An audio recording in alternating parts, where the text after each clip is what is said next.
Hi everyone, my name is Charmi. I'm the Courageous Creator on the YouTube channel. And I'm really excited today because I am going to be recording Chris Saenz the Fountain Pen Addict Challenge, or tag. And I tried to record the video in December. It didn't really work out, so here we go. Just want to say a huge shout out to Chris. Hi, I'm really excited to do this tag. So she's created about 10 questions and I'm just gonna walk you through them. So number one, do you have a favorite ink brand? Honestly, I love them all. Diamine, Monteverde, Robert Oster, J. Urban, and Noodlers. Those are my consistent favorite ink brands. But if I have to have just one ink for the rest of my life, it would be Diamine's Ancient Copper. It was the first ink that was introduced to me, and I only had them in those refill forms, but now I have graduated to ink bottles and I'm doing really well. Thank you very much. So yeah, if I have to have just one ink for the rest of my life, it would be Ancient Copper by Diamine. I don't know how to say it, but Diamine. I will put it in the comments below. How many pen pals do you have? None. But I'm going to change that in 2021. I actually just finished watching pen pal videos, also recorded by Chris, and then also Adventure Denali also recorded it. So I have taken some tips from them. So watch out, pen friends. I may be sending you letters this year. I do send out personalized letters and cards to my friends. And only one friend out of all those friends who writes me back personalized. So I guess I can say one pen pal, but she's really my best friend, not a pen pal. Are you all done buying fountain pens? Yes. Yes. Yes. So it's a funny story, if you want to hear it. I got introduced to fountain pens as an adult, reintroduced to fountain pens as an adult in 2016. And 2016 to 2020, I only had 3 pens, or 4. Pilot Metropolitan and 2 Lamy Safaris and 1 Daiso. No fountain pen ink jars or inks. I just had the refills, the cartridges, and that was all. What changed everything is Philly Pen Show. I got to meet lots of new people, and we got introduced to so much more. And I guess with 2020 and COVID, we just needed an outlet. So my husband and I kind of went crazy, and I'm done. I don't need any more fountain pens. We're also trying to we're done. So yes, we're done. That might change because, you know, fountain pen community is pretty influencing. You know if you know. How many people have you spread the fountain pen fever or hobby to? 4 people that I know of. And I am absolutely in love with all those 4 people because now I have a little crew within my crew who I can just jam out fountain pen conversation with, and I absolutely love it. And one of the person that I spread the fountain pen fever to is my husband. Who influenced you into the hobby? I think I already said it, or maybe not, but I was a passion planner. I still am.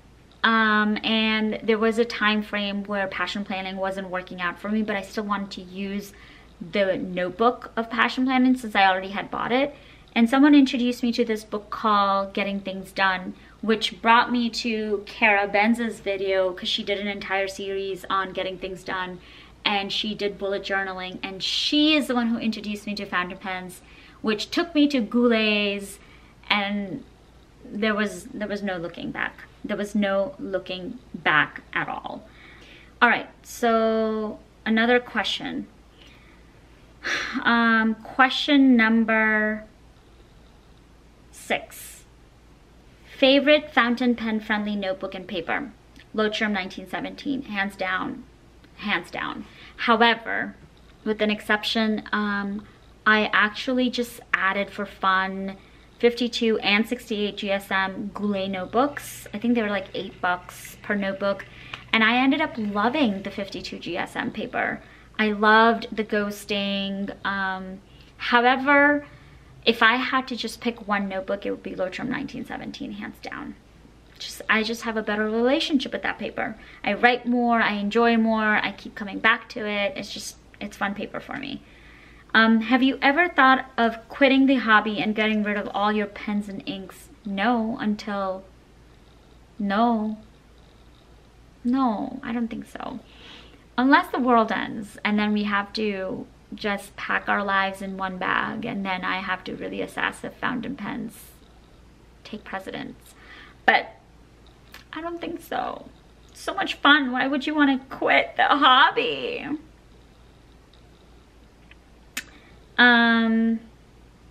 If you could meet any famous fountain pen person, who would it be? So, Goulets, of course. I did get an opportunity to meet Drew in the Philly Pen Show, so that's done. But I would love to see him again because he's just such a fun, customer service oriented guy. So I enjoy talking to him. But who I really, really want to meet is Rachel Goulet. And I'm not sure if I'm saying her name right, but I think her name is Adrienne. And Adrienne did, like, there was this series, I think it was called Right Now on Goulet. And she did these episodes with collaboration with Drew. And I absolutely loved, like, I looked forward to those series. They don't do it anymore. But I absolutely am in love with Adrienne because I just connected with her, like her content and the way she spoke about like fountain pens, and I just like loved her. So here are some famous people that I want to meet. Definitely want to meet Chris. Definitely want to meet Devin Liu. Definitely want to meet Alicia from Adventure Denali, Journal Joy, and Adrienne, Rachel Goulet, and of course Brian would be a bonus. And I would love to meet Kara from Boho Berry. I've noticed she hasn't been doing any videos anymore, but I would love to see Kara because she is the one who's responsible for all the fountain pen mayhem in this lifetime. And I appreciate it because I truly enjoy them.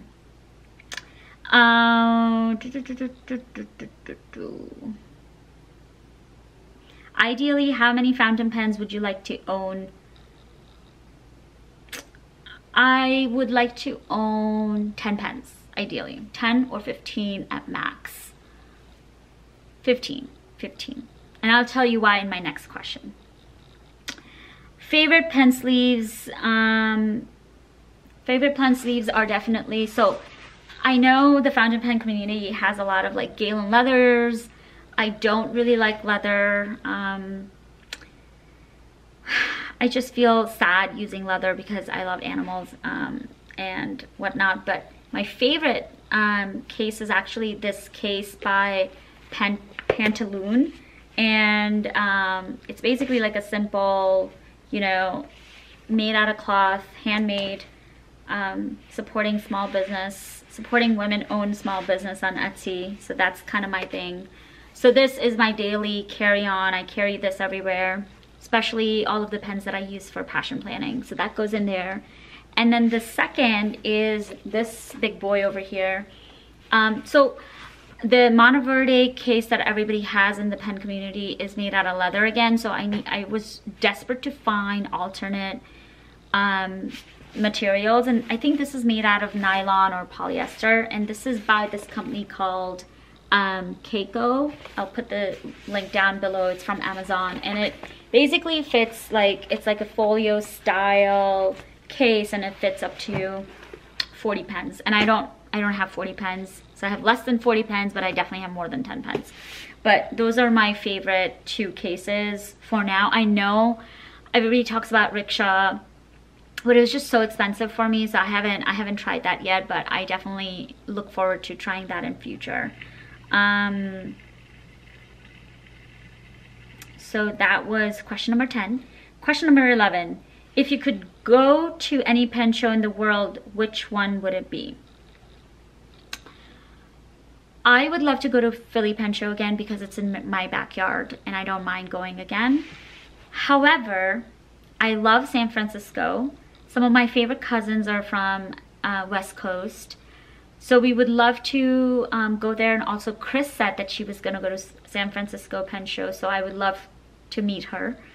And I would actually like to experience the DC show because I've watched so many YouTube videos on the mayhem and the chaos that comes with the DC show, and I want to experience that just once in a lifetime.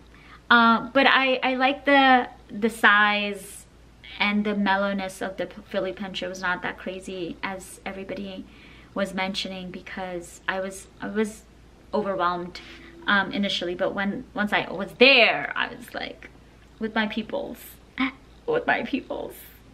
How much space do you dedicate to the hobby? So all my pens basically are housed in this big jumbo case, and all my inks are in like in my craft space. I have like 1, 2, 3, 4 small like a wall unit, and they basically just fit there. And I have 2 trays of fountain pen samples. Thank you, Chris, because all my ink craziness comes from her, because she does these videos on monthly basis on Currently Inked, and I have to try at least 2 or 3 inks from her list. So I have lots of samples. And the lesson of 2020 was not to buy bottles unless you sample it out. So that's it. I would love to hear from you guys. If you guys have want to respond to any of the questions, I'd love to hear what are some of your favorite things. And I think if you even want to take a step forward and do your own video and post it on YouTube, I think Chris would love that. So thank you, Chris, for creating and taking the time to create this tag. It was so fun. Hope to talk to you soon. Bye.